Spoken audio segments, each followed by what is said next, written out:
back again with another YouTube video. It's your boy Uriah G, and today we got some content. We're gonna react to rappers that abandoned their producers. I repeat, we're gonna react to rappers that abandoned their producers. As you can see, there's Cardi, and you got Uzi right there, and you got Drake. I might know a little information, but let's get right into this video. Nowadays, the most important aspect of a song is the beat rather than the lyrics. By having these artists be connected with the top producers of this generation, it will ultimately lead them into new levels within their careers. This causes producers to be the mastermind behind a track. After all, rappers rely on how good a beat is before rapping on it, overall causing a strong relationship between a rapper and a producer. Distressfully, this relationship doesn't always last. At times, Producers don't be getting enough credit. Producers don't be getting enough credit like rappers do. And they're the ones that make the beat so the rappers can rap on the song. Beats be amazing, but it just depends, because I like certain producers, but then you hear a song, you probably get introduced to a producer you've never heard of before. there are roadblocks or altercations that end up ruining the bond for the artist and the producer. These conflicts are usually caused by disputes over money, different sense of direction for one's career, or simply wanting new producers, which only leads into artists losing the person that significantly aided in their craft. So today, we are going to look at 3 rappers that had bad relationships with their producers. Don't forget to leave a like and subscribe. Playboi Carti is currently running the charts with his last 2 features entering top 10 on Billboard. As we could see throughout his discography, his last 2 albums being Whole Lotta Red and Dilate both had notable producers to come from it, overall having him develop a strong relationship with them. Nevertheless, and now he's doing Carter. So it's really cool how he just moves on to like different producers, works with different ones to like have a different sound. I like that. How was his relationship with one of his early producers, Milan Make Beats? Milan is known for creating the beat for his popular track Villain Thug, as well as unreleased tracks like Pit Stop and Counting Caskets. In fact, Milan would produce most of Carti's self-titled project before he ultimately scrapped it for Pi'erre Bourne's production. According to Milan, he'd say that the main reason this happened was because Carti's songs kept getting leaked, as well as his team simply not wanting to pay for his beats. Milan would also go on to explain that he got in contact with Carti through his friends Uno and Fani. This is how the single Villain Thugs was developed, since he sent a snippet of that beat to Uno, to which Carti would hop on it and take that beat snippet, loop it to extend the beat, then rap over it just so he didn't have to pay for it. To make matters worse, when him and Uno performed the track, Dang, he's just smart, is he? He knows what he's doing.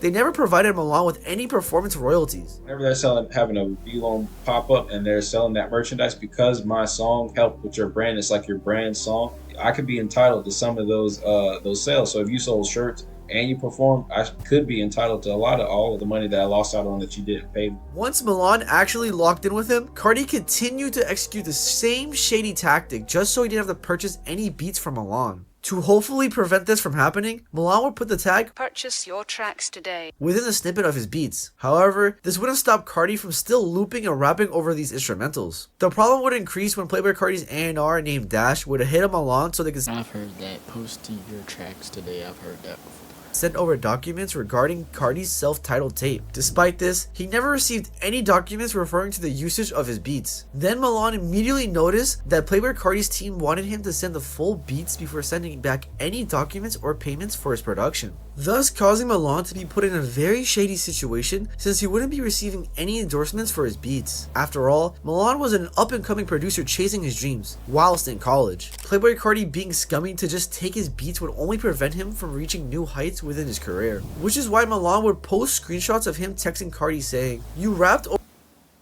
Oh, he better read it, never mind. over purchase your tracks today, lol. So what'd I do to you?" Carti then replied with, "Can't wait to see you, bitch." Milan then continued, "Bro, you stole from me, and I wanted credit and royalties, and to work. You tripping. Stop hitting me up." Carti ended the conversation by saying, "I'ma find you, little bitch. Fuck everybody who love you. You a peon." Following the text messages, Playboi Carti would DM Milan's close friends to find out where he lived so he could pull up on him and press him, possibly creating an altercation between the two. Cardi don't care. You just don't. The messages would start off by Carti asking, "Yo bruh, is Milan in North or South Carolina?" The friend then said, "I don't know. Why?"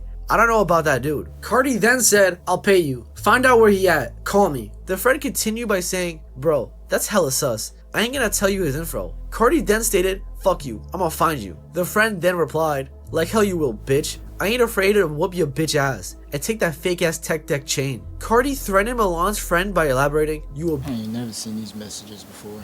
bitch, I'ma you. And Milan and Bands, that's on Gweed, bitch. You a stain. You lame as hell, bruh. Although it seemed like Milan's friend was having his back, Milan would reveal that the person Playboi Carti texted wasn't his friend at all, and instead would bug Milan for information about him. This is so he could pass it on to Carti in hopes they could form a relationship and gain clout off of Carti's name. Which just shows that even when Playboi Carti was diminishing Milan's career, he still had people aiding him. Heading back to the messages, it was fairly evident that Carti was extremely heated since he went too far by saying he would Milan and Bands. This is because after Milan acquired the song Butterfly Coupe by Playboi Carti's engineer, he would retaliate against Carti by I don't even know those songs. I have not listened to them.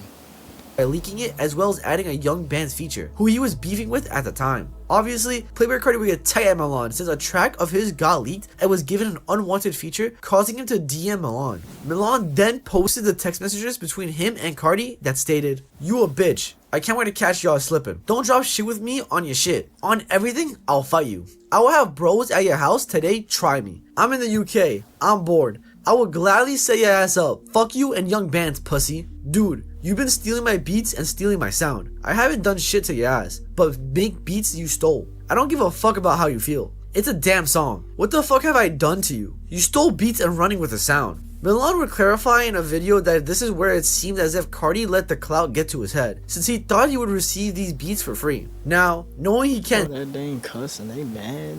do that, a young Playboi Carti then gets other producers to recreate Milan's sound. Carti thought that his clout was going to be enough for me to just be like, here goes beats, here goes beats, here goes beats.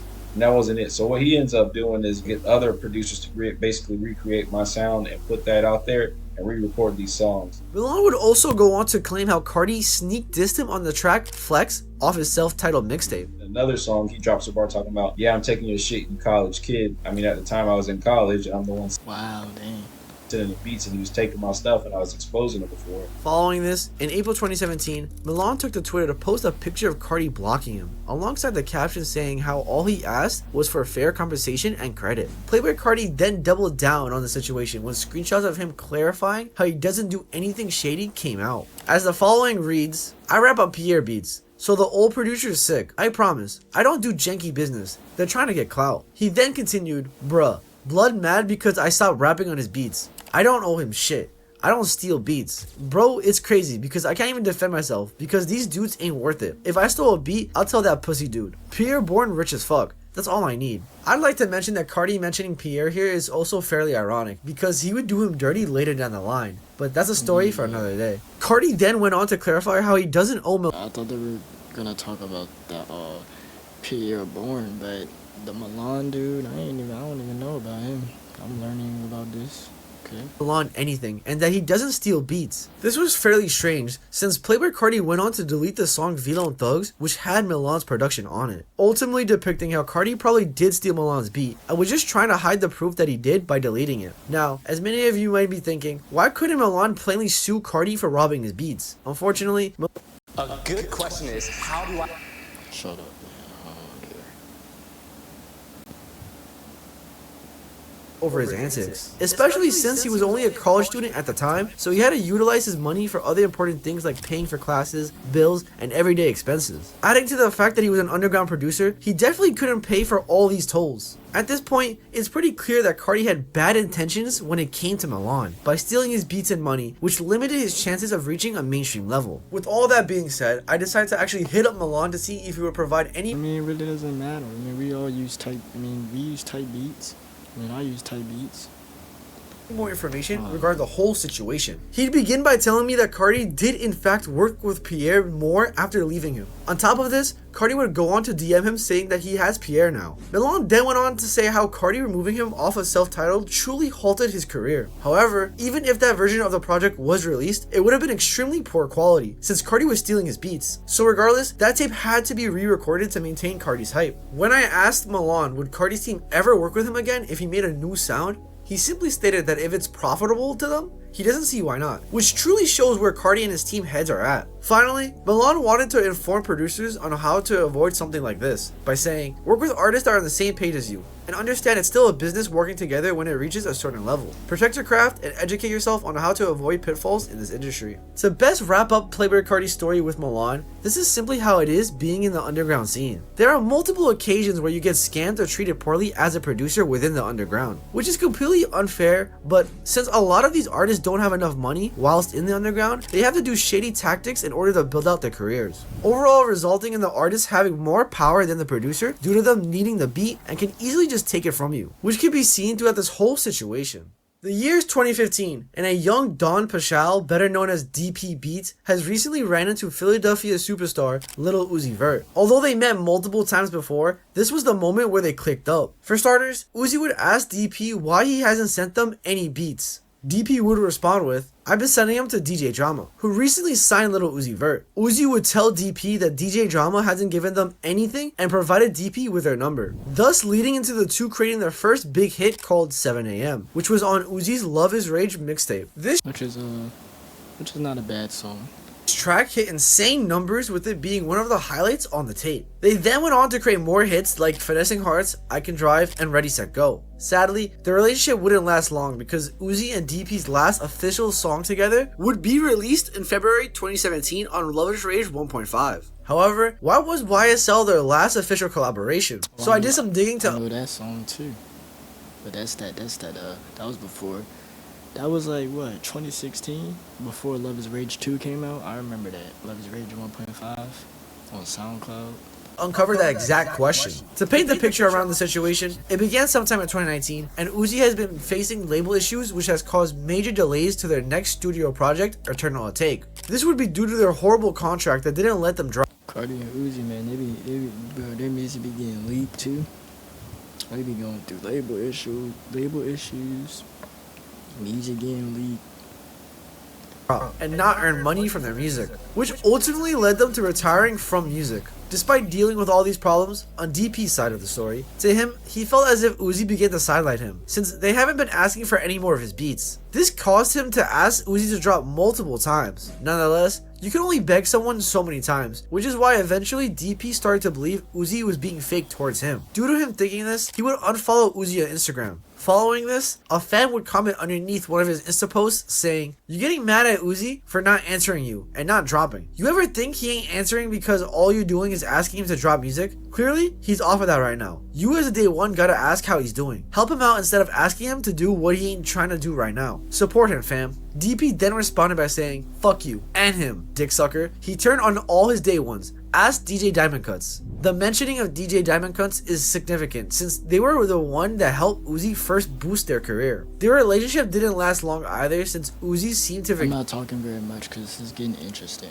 forget about her after being signed to Atlantic. This further displayed that Uzi is capable of leading the people who aided them to the top. Having known this knowledge, DP would slowly start to drift away from Uzi, but still wanted to keep ties with the rapper. After all, the producer has good chemistry with them, so why would he completely depart from Lil Uzi? Around the same time, DP would also start attacking Uzi's label, by him posting on his story claiming that Atlantic has been stream farming which boosts their numbers. The main reason behind the post was to show Uzi could still drop their songs on SoundCloud. Even though they were having label issues, you could still provide your fans with new music. This was especially seen by DP showing how good the songs were doing off of Love. Yeah, SoundCloud really can't stop you. I mean, it's SoundCloud. It's not under like the label. If you're gonna drop something through a label, it'll be through Spotify, Apple Music, YouTube. But but SoundCloud, nah, cause you know that's just SoundCloud. I don't think you need permission from the label to drop on SoundCloud.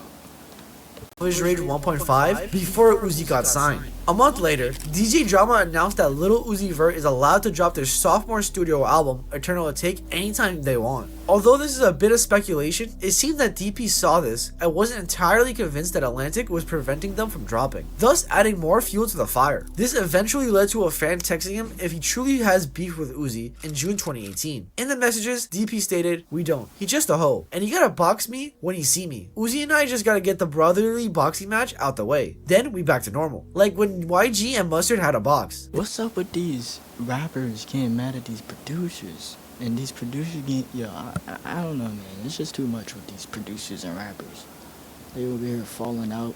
Then they went back to normal, that's all. Now, with these messages, it's fairly evident DP wanted to settle his beef with Uzi to maintain his relationship with them. To further show this ideology, in now deleted screenshots with the same fan, DP revealed that Uzi's label, Atlantic, supposedly took 80% of Uzi's money at any time from their songs. At this point, it seems as if DP's beef with Uzi slowly started to turn into beef with their label. Unfortunately, this didn't stop DP Beats to tweet at Uzi telling them to shut their sweet ass up and drop their album for their fans. He'd then go on to explain how he planned to spray his Nerf blaster at one of their shows in Fayetteville, North Carolina. However, the show would get cancelled due to Uzi's camp finding out about DP's threat He ain't gonna do that. He just talking. to ruin their concert. That was 2019. Now, I'd like to note that some fans that wanted Uzi to work with DP again started to turn on him, with one Reddit user explaining, "DP a clown. Why the fuck you blasting Nerf darts at a show, you goofy?" From here, the beef escalated in March 2020 when Uzi finally dropped their sophomore studio album, Eternal Atake. The intro track to the tape, Baby Pluto, originally had DP's production on it. This can be seen when looking at the original version of the song, which was named Fast As You Can. On this track, you can hear the same melody as you can on Baby Pluto, but with a different drum pattern that was developed by DP Beats. This revealed that Uzi replaced DP Beats with working on Diane producers Brandon Finessen and Bugs Ronan. Following this, DMs with DP would get leaked depicting how another producer, named Ike Beats, ruined his chances of him being on Eternal Atake. This is because he was scared of Uzi not using the beat due to DP's credits on it. Some of the following messages reads, "Brandon wasn't aware, neither was Bugs, that I did the first one. Ike didn't mention me because he was scared to lose the placement and thought Uzi was going to dub it when he heard my name. I never put my tag on it because I made the beat on my computer in front of Klee and bounced the session out to her computer. And they took my shit. It's okay though, I'm back. Now he looks stupid. He could've Why are these producers always blaming a rapper for taking somebody's stuff? What is up? Is that what he's trying to say? Or what is going on right now? kept it real and fixed it. Earlier, he could fix it. I could have been on the album. And it's hurtful to me to be betrayed by someone I trusted with my art and with my ideas. And they did some shady business and had me looking crazy to Uzi, suing them over a song that Ike finessed my name out of. Shit had me looking brazy. Fans thought I was bitter and reaching. Started a beef with working on Dying, Atlantic and Uzi. Like what the fuck, bro? That shit would have fucked any other producer up, like Blackball. Although DP attempted to sue them over this track, he let it go to show Ike a warning. What's completely messed up about the whole situation is that Uzi's label would treat DP differently from now on. If Uzi truly still cared for DP, they'd retaliate against their label like they did in the past. Instead, they decided to remain cool, still not be fond of the guy since DP has been annoying them by claiming how Uzi sidelined his production. But to be completely honest with y'all, can you really blame Uzi? After all, this is someone who couldn't put himself in the artist's shoes and therefore ruin a He's always had issues with people, like when I say that, like producer wise. It was a video of him cussing out a producer or somebody about something. I feel like plenty of people probably screwed him over through his career, and it happens sometimes. But I don't really understand this situation. Like either the producers are always mad at the rapper. They fall out. Like all you gotta do is just work together, and that's it. Make the beat. You rap over it. He pay you. Then y'all call it that, and then go on by y'all business. And if y'all continue to work together, then yeah. But y'all falling out because of money or beef and all of that. I don't know, man. Completely fine relationship since he couldn't get any more Uzi placements. Due to this, over the course of the next few months, DP Beats would perform multiple antics hating on Uzi. By DP tell Oh my gosh, bro.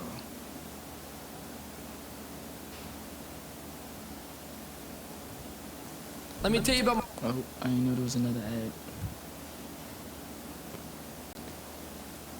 address so you could pull up on them, liking a comment that claimed Lil Uzi fell off, and signing to Rich the Kid's record label, Rich Forever, whom Uzi was beefing with earlier in their career. So signing to Rich the Kid's label was the ultimate betrayal. Luckily, in November 2020, Lil Uzi Vert and DP Beats seemingly rekindled their relationship since Uzi previewed multiple snippets on their Instagram Live containing DP's production. From here, things began to look good between the two as Uzi began developing their next studio. I'm guessing Love is Rage 3 is going to be his last album that he ever drops. I'm guessing he's probably going to retire after this last album because he's been speculating it a lot.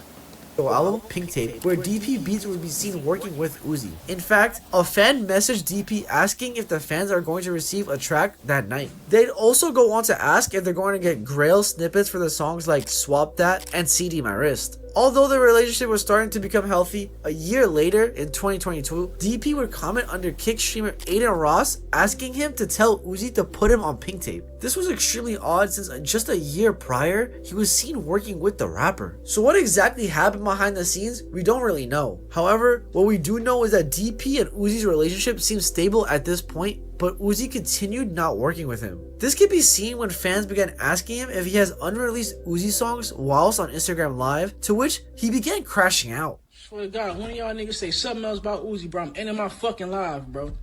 Stop asking me about this nigga, bro. I don't got no fucking music. If I had the fucking music, it'd be fucking out. Now, the year is 2024, and DP still Why is he getting so mad? What is wrong with that man? has yet to produce and release another official Uzi track. Even though him and Uzi were working together during the development of Pink Tape, there were no producer credits on any of the songs on that project, meaning that none of the production was made by DP Beats. More recently, DP has dropped 3 Uzi songs since they were leaked on his DP vs. the World 5 project. Fans did speculate if these songs would get an official release, since before with tracks like Bankroll leaked, they were met with an official release on streaming platforms. With that being said, the main question still arises, and that is, why has Uzi seemingly left DP in the dust? Well, it looks like Uzi got tight at DP for not understanding where they were coming from when they were having issues with their label. After all, if you want the artist to reach insane heights, you should hear them out when they're having problems with their label. Alongside this, it also appeared that Uzi simply wanted a new set of producers. As many of you might have noticed, they started to work with people don't want to stick with one producer forever. Some rappers stay with the same producer. producers from the collective working on Dying for Eternal Take. This isn't completely a bad thing though, since many artists want to experiment with newer sounds and producers. This is something that could easily be seen with his peer and longtime friend, Playboi Carti. When he started to work with the producer Filthy for his project titled Whole Lotta Red, rather than Pierre Bourne, who he worked with frequently in the past. Isn't I Love You, I Hate You, that song, isn't that produced by Pierre Bourne? I think it is. Lil Uzi Vert only wanted to evolve as an artist, so it was time to let go of older production. Nonetheless, it was wrong of Uzi to lead on DP back when he was working on Pink Tape. It wouldn't make it any better since to our knowledge, there aren't any new unreleased tracks with the two. To simply close off this story, Uzi is now focusing on dropping their last project, Love is Rage 3. They haven't been— which I was just talking about, because he said he was going to retire. This was going to be his last album. I don't know when he's going to drop it though. On the internet much and are in full album mode to give the fans their best before entering retirement. As we may know, Lil Uzi and DP Beats are cool up to this point, but still haven't worked together since 2017. So if there's any time— Man, been in the game for damn near 8 years. He ain't gonna rap forever.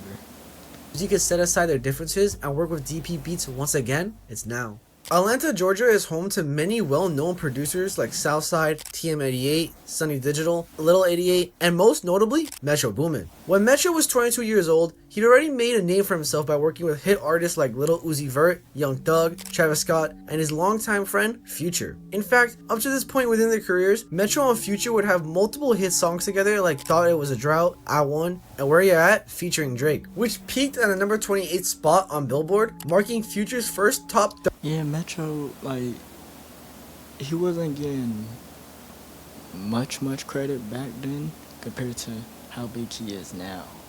30 hit on the Hot 100. Due to his relationship with Future and seeing the success that came from Where You're At, it was only right for Metro to start developing Future and Drake's collab album, What a Time to Be Alive. thus having the project to be released in September 2015, and it was met with immediate success, with the collab tape acquiring 334,000 first week sales and landing on the #1 spot on the Billboard 200. Now, at this point, the best move for Metro was to be continue working with Future and Drake. Whether it was for either of their solo careers or a collaboration between the two, this seemed like the best option for them since they had chemistry, to which Future and Metro would go on to create more high charting songs together. Oddly enough, the same can't be said when looking at Drake and Metro's relationship together. For starters, Metro would only have 2 songs with Drake as the lead artist since What a Time to Be Alive. The rest of the tracks that would bring the two together would just be songs that feature Drake, with some of those songs being Mr. Right Now, Both, No Complaints, and P-Power. What's weird about this is that around the time Metro, Drake, and Future began working on What a Time to Be Alive, Metro would state in an interview that Drake was eager to create the project. Nevertheless, Drake didn't keep that same energy when working with Metro for his solo tracks. Instead, the relationship was completely hindered when Metro lost his entire trust in Drake. Beginning in 2022, and Metro, Future, alongside with Drake, has slowly been teasing the sequel to their collab album, What a Time to Be Alive, with Drake and Future seemingly confirming the album's existence back in 2019. Heading back to 2022, and a photo of Metro in the studio would appear. And I'm guessing that it's not gonna happen anymore because I think they have beef, right?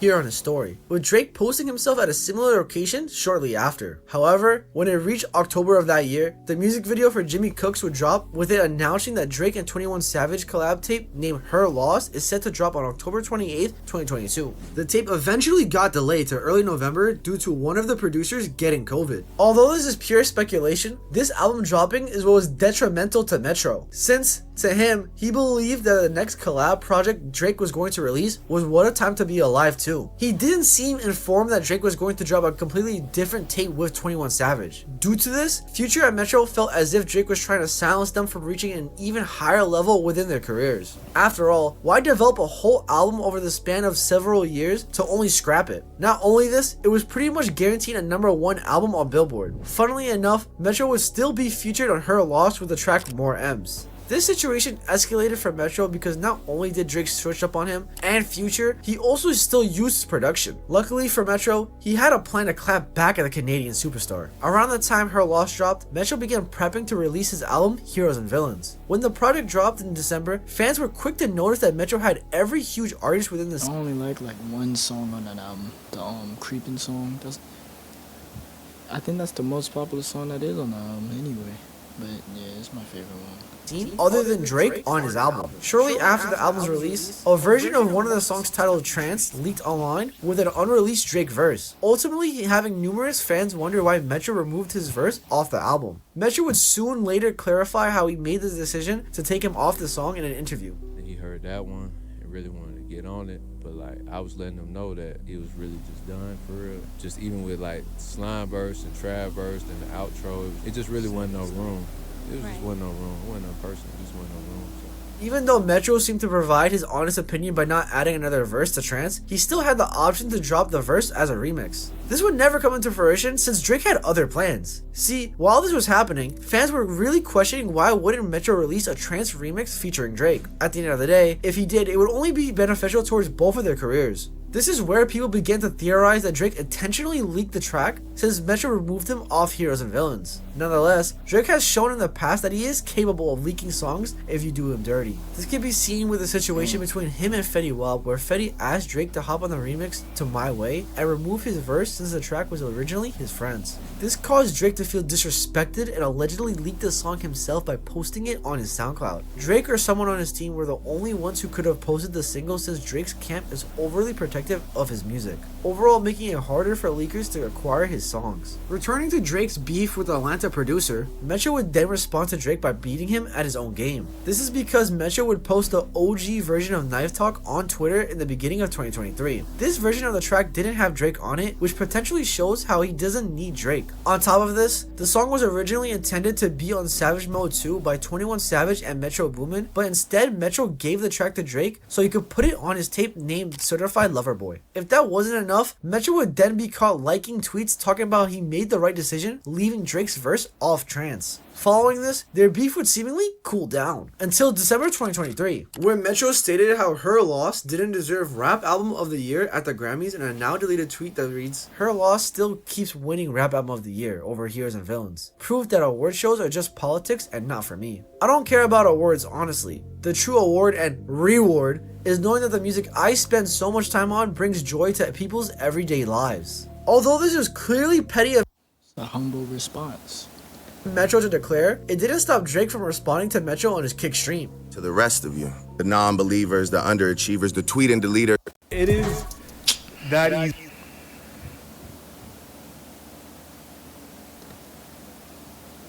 Mixed family. Honestly, if you guys want to look in my eyes, you guys want to do something? You guys, that's what I thought. He'd also post Jay-Z lyrics on his Insta story that read, "Damn, little mans, I'm just trying to do me. If the record 2 mil, I'm just trying to move 3. Which was a clear sign of him responding to Metro's tweet. Although he never name-dropped Metro, it was obviously towards him since he was the only one dissing Drake at the time. Fast forwarding to recent times when Metro and Future just dropped their album, We Don't Trust You, in which it took the hip-hop scene into a frenzy by having Kendrick Lamar diss Drake and J. Cole in his verse for the song Like That. Now knowing all the subliminal disses that Metro and Drake have been shooting at each other over the past couple of years, it isn't so far-fetched that Metro purposely got Kendrick to diss Drake, especially when Metro was seen liking a tweet of how he reacted when Kendrick sent back his verse. In addition to this, after the album's release, Metro, Rick Ross, Knopf, and Playboi Carti's signed artist Ken Carson all unfollowed Drake. Keep in mind, they all have close ties to Metro as well. Alongside this, Metro would also post on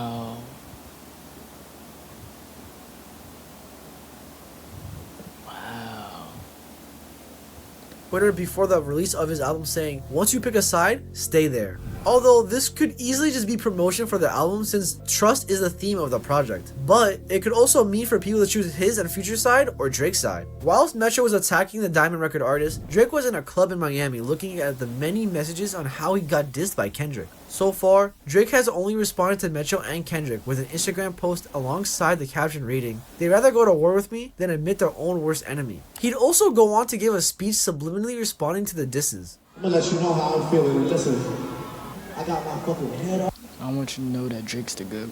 That's all I'm gonna say.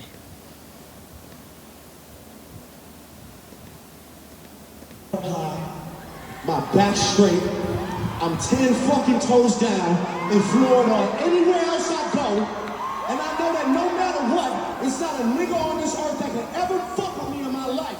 Keep in mind, this That's the GOAT right there, man.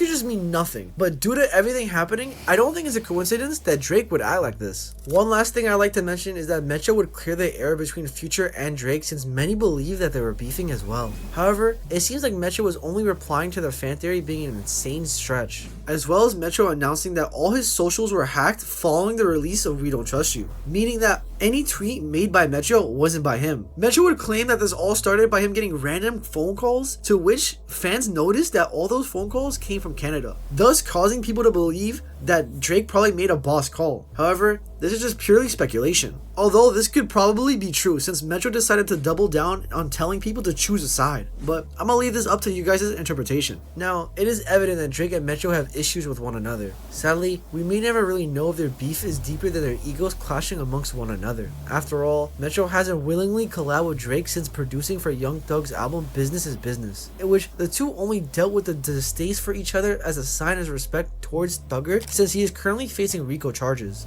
Even though we're in the midst of what could be one of the biggest rap beefs, both Drake and Metro continuously fight a battle of subliminal disses and shady tactics which only leads to destruction. Hopefully one day, one of the top producers in the game can work with one of the top artists sometime down the line. As we could see throughout each one of these situations, not every producer stays in contact with their artists. The strong bond between the two can shatter at any moment. Overall, having the rapper... Alright, well that was rappers that abandoned their producers. I got more reaction videos coming. Tell me what you want to see next in the comments down below. Subscribe, like, comment, and yeah, we're riding out.